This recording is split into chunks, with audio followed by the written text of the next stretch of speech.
Star Wars: The Last Jedi, Episode 8, directed by Rian Johnson, came out 2017. It's been about 4 years since I've seen this movie.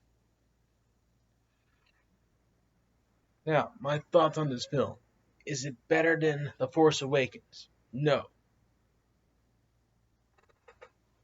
The Force Awakens is going to be a tough movie to beat, because they set the bar so high. As far as this film goes, it's not my favorite. It's okay. Give it a 7 out of 10. Get to what I like and the issues. But as far as the story goes, you still have the Resistance. They're still trying to battle the First Order, with them being commanded by Leia Organa. Rey, her story in this movie is she is learning to use the Force. She is receiving training by Luke Skywalker. Skywalker, he's reluctant to train her because of what happened to Kylo Ren. We will get into that. Then you have the Kylo Ren scenario. His story in the movie, he is facing conflict. In the last movie, he killed Han Solo. In this movie, he doesn't quite know who he is. He is trying to get rid of the chains of Luke Skywalker and Han Solo, but he just can't. And there's something bothering him. I don't know what. But something's odd. So that's pretty much the story here. There's pretty much 3 different plot lines. You got the Rebels and the Resistance base. You got Rey and Luke. Then you got Snoke and Kylo Ren. What I like about the movie. 1, Yoda makes a return. He makes a cameo. So that's pretty cool to see Frank Oz as Yoda. 2, Luke and Rey's training sessions. I like that. Alright? One-on-one, you get to learn about the mysteries of the Force and what happened with Kylo Ren. So if you watch The Mandalorian, Luke trained Grogu. After Grogu, Luke trained Kylo Ren. And Luke, he was disturbing. He sensed a disturbing presence in Kylo Ren. Alright, if you listen to Luke's story, he said that he saw some kind of dark side in Kylo Ren. Alright, Kylo Ren, he was also seeing Snoke. Luke did not trust Snoke. So he saw that Snoke turn him to the dark side. So he went into the temple, and when Ren saw him, he used the Force and he pushed Luke out of the temple and destroyed him. That's pretty much Luke's version. But we learned the true version from Kylo Ren's story. Alright? So Kylo Ren's story is that he was trained to become a Jedi, as always. Luke comes in. He's reading his thoughts, and he sensed a dark side. But is it Kylo Ren's, or is it Luke's dark side? For some reason, Luke grabs his green lightsaber. He's about to decapitate Kylo Ren. Kylo Ren wakes up, he's all afraid. So in self-defense, he uses his lightsaber and pushes Luke out of the temple. And somehow, some way, the temple and all the younglings get destroyed.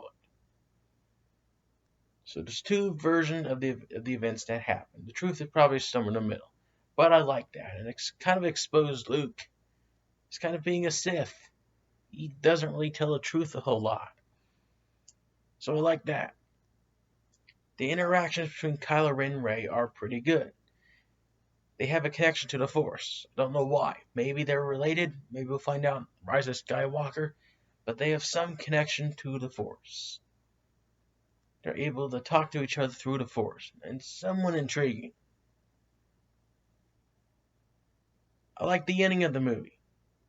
Luke versus Kylo Ren. I think it's a cool scene. Luke gets the last laugh as he fools Kylo Ren. Alright, so in that scene, Luke, he astro projects himself to the Resistance base by using the Force. Kylo Ren, he tries to use every weapon and blaster on Luke, but it wouldn't work. Luke is there so that the Resistance can't escape the base. He is stalling. And Kylo Ren does not figure that out. So once all the Resistance base members leave, Luke shows the reveal that he's not actually there. He's just an astral projection. He fools Kylo Ren.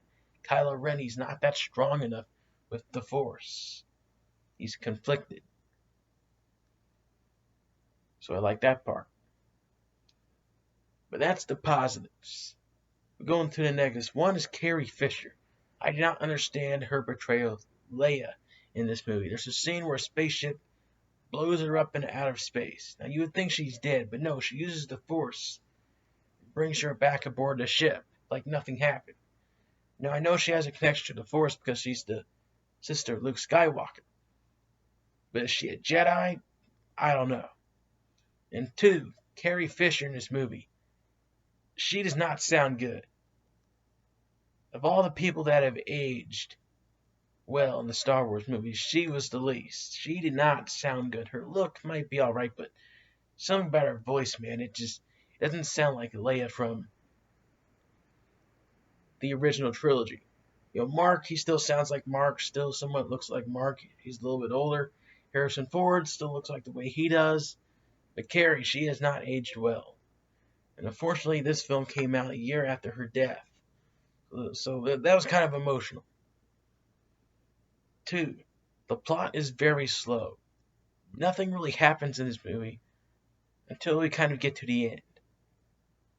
Alright, so three, in this movie you have this purple-haired lady. Alright, don't know who she is or why she's there, what her purpose is, but she's really annoying. Alright, get her off the screen. And then you have Luke's death. So after he astral projects himself to the Resistance base to battle Kylo Ren, after he reveals himself that he's not really there, we go back to the abandoned Jedi temple where Luke was training Rey. He sits there, and all of a sudden he just disappears. I don't know why. He just dies. Or is he dead? So that was kind of confusing. Another issue, they killed General Snoke in this movie. Right, Kylo Ren kills Snoke, Supreme Leader Snoke.